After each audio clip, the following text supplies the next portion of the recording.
तो उनका अकाउंट किसी और का लग गया और ड्यूटी किसी और की, पैसा किसी और के अकाउंट में चला गया। सैकड़ों की संख्या में खाते परिवर्तन हो जाए तो ये विश्वास के लायक नहीं है।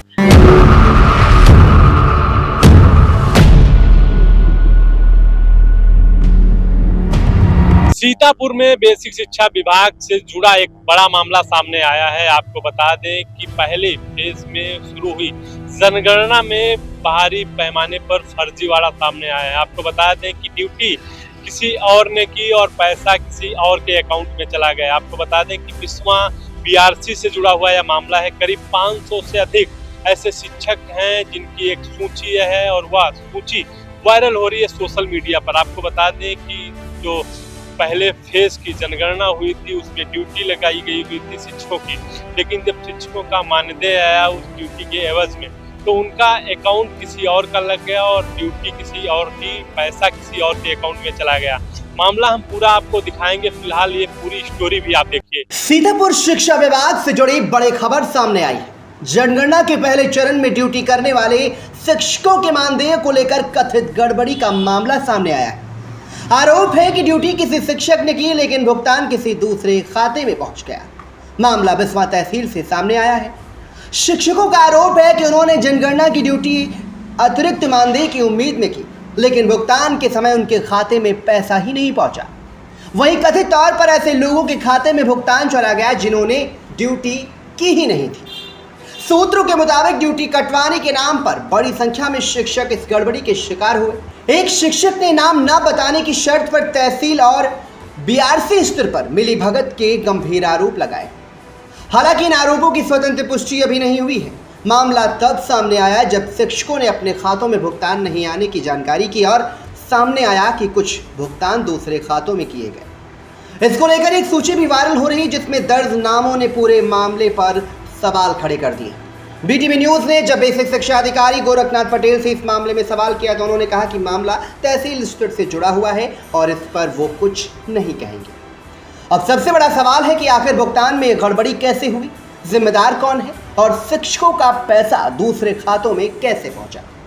शिक्षकों की निगाहें अब जिलाधिकारी डॉक्टर राजा गणपतियार पर टिकी हैं।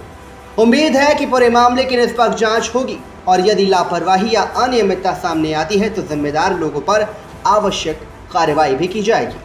फिलहाल इस पूरे प्रकरण को लेकर के प्राथमिक शिक्षक संघ के जिलाध्यक्ष रविंद्र दीक्षित ने क्या कुछ कहा है वो भी हम आपको सुनाते हैं। उसमें जो सूची लगाई गई वो त्रुटिपूर्ण सूची लगाई गई है, उसकी जांच की हमने मांग की है।